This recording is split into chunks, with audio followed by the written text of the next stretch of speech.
So hari ini kita sambung lagi topik konsep mol, kimia bab 3 gas and tingkatan 4 lah. Okey, so sebelum ni kita dah sentuh pasal jisim relatif dan jisim relatif.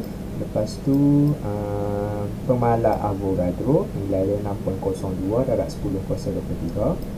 Mol tu apa? Contoh-contoh pengiraan melibatkan mol, dan kita juga sentuh juga mengenai jisim molar kan. Jisim molar tu apa? Jisim molar adalah jisim bagi 1 mol bahan. Kalau kita ada 1 mol, kumpulkan dan timbang, maka kita akan dapat jisim molar dia lah. Okay. So hari ni adalah kita nak penutup lah konsep mol kita ni. So penutup dia adalah mengenai isi padu molar. Isi padu molar macam jisim molar. Jisim molar kan jisim untuk 1 mol bahan. Isi padu molar pula adalah isi padu untuk 1 mol bahan. 1 mol bahan. So isi padu dekat sini bermaksud gas lah. Gas. Sebab gas sukar untuk kita timbang juga sebenarnya. Kan gas dia tak berat, dia ringan. So dia susah nak di-tap dekat penimbang. Tapi kita ada juga cara untuk kita timbang gas. Tapi selalunya bila kita sebut pasal gas, kita ukur isi padu daripada kita nak ukur jisim. Dan isi padu lagi mudah lah nak diukur. So isi padu molar untuk gas ni dia malar. Nilai dia adalah 24 dm padu untuk suhu bilik. Manakala kalau keadaan kita tu STP, dia jadi 22.4 dm padu pada standard temperature pressure, suhu tekanan piawai STP. Okay, so ada 2 keadaan lah. Soalan akan bagi tahu keadaan yang mana dan bagi tahu juga nilai 22.4 itu. So tak perlu hafal lah. Tapi selalunya bila kita buat latihan tu memang dah terhafal kan 24 dan 22.4. So yang ni yang specialnya kan, saya belum sebut lagi macam mana boleh dapat nilai pemalar Avogadro tu 6.02 darab 10/23 ni datang daripada mana, macam mana tiba-tiba wujud je 6.02. So dia datang daripada konsep isi padu molar ni lah. Sebab untuk apa-apa jenis gas kan, apa-apa jenis gas nilai dia sentiasa 24 kalau suhu bilik dan 22.4. Tapi kalau jisim molar, gas tu berbeza kan, boleh jadi 32, boleh jadi 16 dan sebagainya. Tapi yang peliknya isi padu molar mereka sama kan, walaupun jisim molar berbeza. So dekat sini nak tunjuk bahawa pemalar Avogadro ni datang daripada isi padu molar ni sendiri. So Avogadro tu kan, Avogadro ni dia buat eksperimen menggunakan gas, pelbagai jenis gas, ukur isi padu, dan dia dapati pada 24 dm padu ni kan, kalau kita buat dalam suhu bilik lah, pada 24 dm padu per mol. Kita tak perlu sebut mol lagi lah, kita sebut 24 dulu. Pada 24 dm padu per mol, dia timbang gas tu, dia dapat satu jisim, dan nilai jisim ni adalah sama dengan jisim relatif. Yang ni saya dah sebut sebelum ni kan, nilai dia sama dengan jisim relatif. Maka Avogadro dia buat extra step, dia bahagilah jisim dengan jisim relatif ni kan, dia bagi, maka dia akan dapat satu nilai yang tetap, iaitu 6.02 darab 10/23. So nilai inilah yang dinamakan sebagai pemalar Avogadro. Dan hukum yang cover kan, yang menjelaskan fenomena kita ni dikenali sebagai hukum Avogadro. Hukum Avogadro dia melibatkan gas sebenarnya. So dia try gas-gas yang lain, pada 24 dm padu dia dapat satu jisim relatif, maka dia bahagikan, dia akan dapat satu nilai tetap 6.02 darat 10.03. So nilai tetap ni wujud secara semula jadi. Maka saya nak simpulkan dekat sini, 1 mol bahan kita ada 6.02 darat 10.23 bahan, sama dengan jisim relatif bahan tu lah kan, jisim molar bahan tu. So kita sama dengan jisim molar bahan dan sama dengan isi padu molar bahan tersebut. So kita ada satu connection dan penutup dia sampai takat tu lah isi padu molar. Kalau kita nak cari kan hubungan di antara pelbagai jenis kuantiti, kita sentiasa refer kepada mol balik. Sebab mol ni dia sebagai pengikat. Dia pengikat kepada kuantiti, dia pengikat kepada jisim dan dia pengikat kepada isi padu. Dia sebagai orang tengah lah. Kalau kita dah tahu isi padu, nak kira jisim, kita pergi dulu mol kan, convert jadi mol. Lepas tu mol convert kepada jisim. Okey. So kalau kita dah tahu jisim, nak cari isi padu, jisim pun kena pergi melalui mol dulu. Kena pergi convert jadi mol, mol convert balik kepada isi padu. So nampak tak dekat situ? Semua ni digabungkan ataupun dihubungkan melalui mol. Maka nama topik ni konsep mol. Dan mol ni sebenarnya tak berguna sangat pun kalau kita nak buat eksperimen kan. Takkan ada arahan dalam soalan ke ataupun senarai prosedur ke, sila guna 2 mol garam. Takkan ada punya perkataan 2 mol garam tu. Tapi instead dia akan guna perkataan 2 gram kan, 2.5 gram garam dan sebagainya.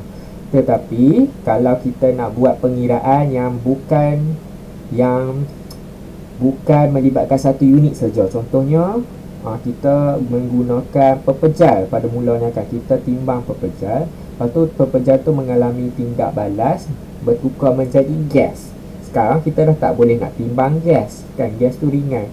So apa yang kita boleh buat, kita boleh ukur isi padu gas.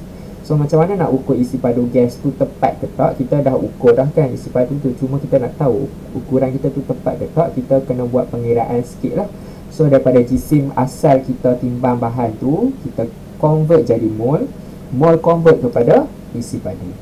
So isi padu tu kita compare. Oh rupanya yang kita buat eksperimen ni dia kurang tepat sikit, maybe ada bahagian-bahagian kita kena tweakkan kan, kita kena ubah sikit supaya jadi eksperimen tu lebih tepat dan sebagainya.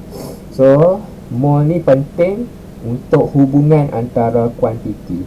Dia bukannya sebagai satu kata apa ukuran yang kita akan guna seharian tak. Mol ni tak digunakan seharian, tapi dalam kimia dia sebagai main topik.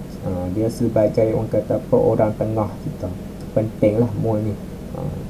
Okey, so kita tengok contoh lah kan. Contoh pengiraan melibatkan isi padu molar. So selalunya gas lah, dia tak boleh jadi benda-benda lain. Isi padu ni kita kira gas. Contoh, hitung isi padu. Isi padu bagi 2.2 mol gas hidrogen dalam, so kita kena tentukan unit isi padu kita tu, dalam dm padu pada STP, keadaan standard temperature pressure lah, 22.4 dia punya isi padu mol. So isi padu sama dengan bilangan mol darab dengan isi padu molar. Sebab isi padu molar ni untuk 1 mol. Kalau kita ada berapa, 2.2 mol, kita darabkan je lah dengan 2.2 kan. So masukkan nilai 2.2 mol darab dengan 22.4 dm padu per mol. Okey, sepadu molar unit dia per mol lah. So kalau kita tengok, kita cancelkan mol, tinggal dm padu saja kan. So kira-kira kita akan dapat 49.28 dm padu. So ni nilai isi padu sebenarnya kan. Okey, so contoh yang lain, kalau kita dah ada 0.01 mol gas amonia, so kita nak kira isi padu untuk 0.01 mol gas amonia NH3 dalam cm padu kan, dalam cm padu pun unit isi padu lah. So dalam cm padu pada suhu bilik, suhu bilik ataupun keadaan bilik, pada keadaan bilik. So pada keadaan bilik berapa banyak kan. So formula dia isi padu sama dengan bilangan mol darab dengan isi padu molar.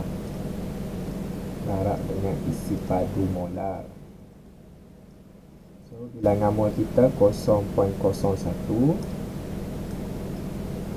bilangan mol kita 0.01, isi padu molar kita pada keadaan bilik adalah 24 dm padu per mol. Okey, so 22.4 dm padu per mol.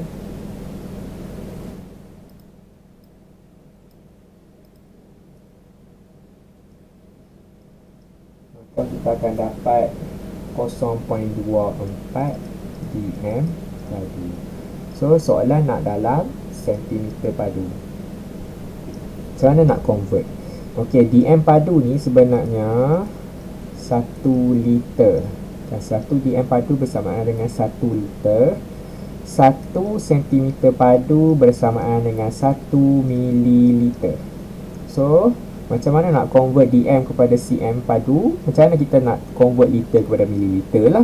Kan sama je. So liter kepada mililiter kita darab 1000.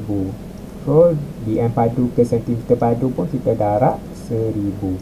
Dia sama, cuma yang ni unit SI, yang ni unit bukan SI lah, liter dengan mililiter kan. So yang ni kita darabkan dengan 1000, kita akan dapat 240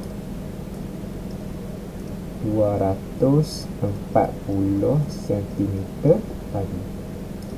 Okey, 200 cm padu. Okey, so kita tengok contoh yang lain pula. Kalau kita dah ada isi padu kan, bilangan mol, kita nak kira bilangan mol gas oksigen, bilangan mol gas oksigen yang mempunyai isi padu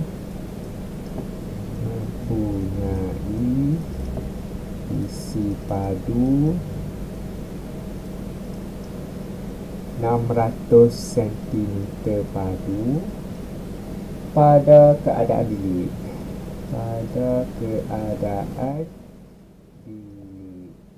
So ada berapa banyak mol ni? So terbalik lah. So kalau kita nak kira bilangan mol, isi padu molar pindah ke sebelah jadi bahagi.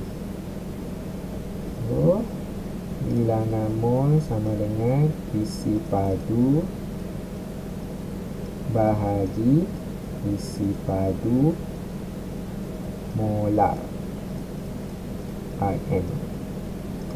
So isi padu kita 600 cm padu. Okay, isi padu molar kita dalam dm padu. So apa yang kita kena buat, dalam ratus ni kita kena convert dm lah, bahagi 1000. Terbalik kan, so bahagikan dengan 1000. Sebab kalau nak convert, bahagi, convert balik ke atas, kita bahagi. So bahagikan 1000, lepas tu baru bahagi dengan isi padu molar 24 dm padu per mol. Okey.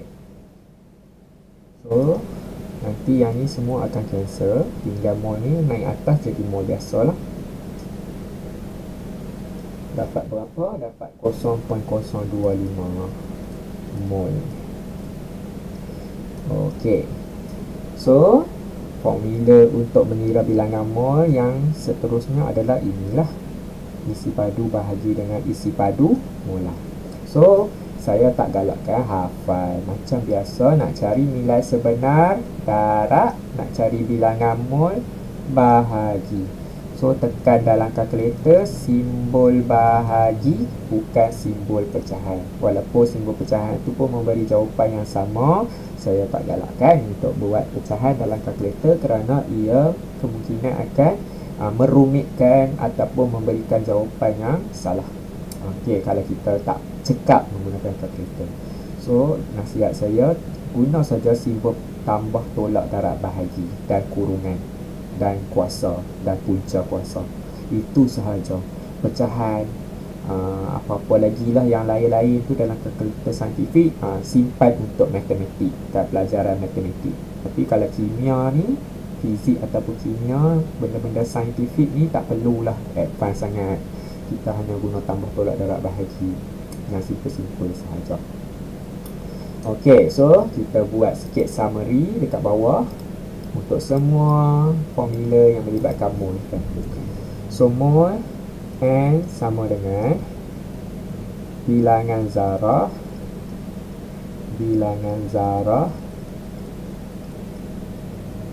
bahagi dengan pemalar Avogadro. Jisim